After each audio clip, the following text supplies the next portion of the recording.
जैसा आपने देखा है पिछले कुछ वर्षों में मेक इन इंडिया प्रोग्राम को बल देने के लिए और आत्मनिर्भर भारत के निर्माण के लिए प्रधानमंत्री मोदी जी के नेतृत्व में लगातार एक के बाद दूसरी योजना को बल दिया गया है और प्रोडक्शन लिंक इंसेंटिव स्कीम्स बहुत कारगर साबित हुई हैं। अलग अलग क्षेत्रों के लिए इन योजनाओं को पहले भी लागू किया गया और हर क्षेत्र में इसका लाभ देखने को मिला है।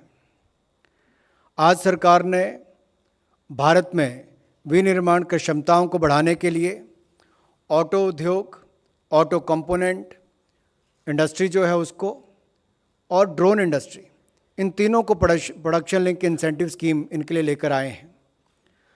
The government has approved production link incentive scheme for auto industry, auto component industry, drone industry to enhance India's manufacturing capabilities.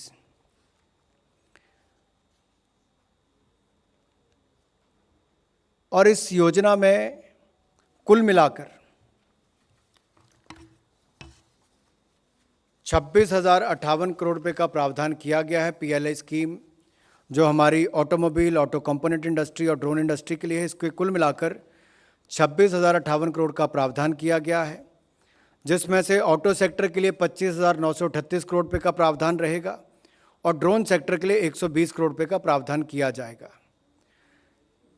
इस योजना से देश में एडवांस ऑटोमोबाइल व्हीकल्स और ऑटो कंपोनेंट्स और ड्रोन मैन्युफैक्चरिंग को काफ़ी निर्माण करने में बल मिलेगा और इन क्षेत्रों में चैंपियन इंडस्ट्रीज़ को विकसित करने का मार्ग भी प्रशस्त होगा। अनुमान है कि 5 वर्षों में लगभग 47,500 करोड़ रुपये का अतिरिक्त निवेश होगा और लगभग 7,60,000 व्यक्तियों के लिए रोजगार के अतिरिक्त अवसर मिलेंगे। इसके अलावा भी जैसा मैंने कहा कि इंसेंटिव 26,058 करोड़ रुपये के अगले 5 वर्षों तक रहेंगे। इससे जहां एक और नई इन्वेस्टमेंट आएगी, तो दूसरी और ये भी कहना चाहता हूं कि जो पहले की हमने पीएलआई मैन्युफैक्चरिंग स्कीम्स को देखें, पीएलआई स्कीम्स को देखें, उसमें मोबाइल फ़ोन्स पर, मेडिकल डिवाइसेस पर, एपीआई पर, इनको पहले 2020 में अनुमोदित किया गया था और उसके उपरांत 2020 के बाद 10 और चयनित सेक्टर्स के लिए पीएलआई स्कीम्स को इन प्रिंसिपल मंजूरी दी गई थी। इनमें से 9 विस्तृत पीएलआई स्कीम्स को अनुमोदित अब तक किया जा चुका है और 10वीं आज आप सबके सामने मैंने उसका उल्लेख किया है। अगर मैं ऑटोमोबाइल इंडस्ट्री की बात करूं तो देश की मैन्युफैक्चरिंग जीडीपी में इसका लगभग 35% योगदान है। ये रोजगार सृजन में अग्रणी है और अगर हम ग्लोबल ऑटोमेटिव ट्रेड की बात करें तो भारत का हिस्सा अगर वहाँ पर 2% है तो उसको भी बढ़ाने की आवश्यकता है। और जिस तरह से हम नई टेक्नोलॉजी की बात करते हैं तो आज की मांग और भविष्य की मांग को भी पूरा किया जाए, उस दृष्टि से स्थानीय बाजार के लिए भी इसको पीएलआई स्कीम को लाया गया है ताकि हमारी इंडस्ट्री को उससे बल मिल सके। इस परिप्रेक्ष्य में पीएलआई स्कीम में जो एडवांस ऑटोमोटिव टेक्नोलॉजी को इंसेंटिव किया जाना जो इसमें प्रस्तावित है, वो इसलिए भी है कि भारत ऑटोमोबाइल सेक्टर में ग्लोबल प्लेयर बन सके और जो लेटेस्ट टेक्नोलॉजीज दुनिया भर में है उसका भी हम उपयोग कर सकें। आज जितने ऑटो कंपोनेंट विदेश से आते भी हैं उसका भी निर्माण देश में हो।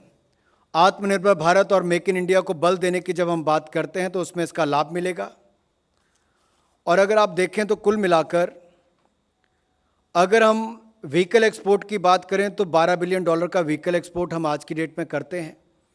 कंपोनेंट एक्सपोर्ट हम $15 बिलियन का करते हैं, लेकिन कंपोनेंट इंपोर्ट जो है $17 बिलियन का करते हैं। तो $17 बिलियन के कंपोनेंट इंपोर्ट को कम करने के लिए उस दिशा में भी ये कदम होंगे। और कहीं ना कहीं जब ऑटोमोबाइल इंडस्ट्री को बल मिलता है, मैन्युफैक्चरिंग यहाँ बढ़ती है तो उससे जुड़े हुए बहुत सारे और क्षेत्रों को भी बल मिलता है। वर्तमान में ऑटोमोटिव कंपनियों का या इस क्षेत्र में आने वाले इन्वेस्टर्स दोनों ही इस योजना का लाभ ले सकेंगे और ऐसी ऑटोमोटिव कंपनियां ही इसका लाभ लेने की पात्र होंगी जो रेवेन्यू और इन्वेस्टमेंट की निर्धारित शर्तों को पूरा कर पाएंगी। और ये शर्तें इस तरह से हैं, चयनित चैंपियन ऑटो कंपनियों को 5 वर्ष में कम से कम 2000 करोड़ रुपए का नया पूंजी निवेश करना होगा और जो 2 व्हीलर और 3 व्हीलर कंपनीज हैं उनके लिए लक्ष्य 1000 करोड़ रुपए का रखा गया है। ऑटो कंपोनेंट के क्षेत्र में चयनित चैंपियन कंपनियों को 5 वर्ष में 250 करोड़ तथा नए इन्वेस्टर को 500 करोड़ रुपए का नया पूंजी निवेश करना होगा। मैं एक बार इसको फिर रिपीट कर देता हूं आपके ध्यान के लिए। चयनित चैंपियन ऑटो कंपनी जो हैं उनको 5 वर्ष में कम से कम 2000 करोड़ रुपए का नया पूंजी निवेश करना होगा। 2 व्हीलर और 3 व्हीलर के लिए लक्ष्य 1000 करोड़ रुपए का होगा। ऑटो कंपोनेंट के क्षेत्र में चयनित कंपनियां जो हैं, चैंपियन कंपनियां जो हैं, उनको 5 वर्ष में 250 करोड़ का तथा नए इन्वेस्टर को 500 करोड़ रुपए का निवेश करना होगा।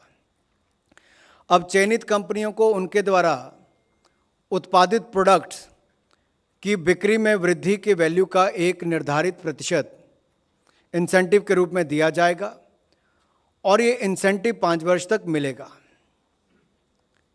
ये ऑटोमोबाइल इंडस्ट्री और ऑटो कंपोनेंट इंडस्ट्री के लिए है। ड्रोन इंडस्ट्री के बारे में मैं कहूँगा, ये एक ऐसा क्षेत्र है जो अभी नया भी है लेकिन आज की मांग भी इसकी बड़ी और भविष्य की भी बड़ी है। और माननीय प्रधानमंत्री मोदी जी चाहते हैं ऑटोमोबाइल का क्षेत्र भी हो या फिर हमारा ड्रोन का क्षेत्र हो, नई टेक्नोलॉजी को लेकर हम इसमें दुनिया के मुकाबले में बराबरी पर खड़े हों।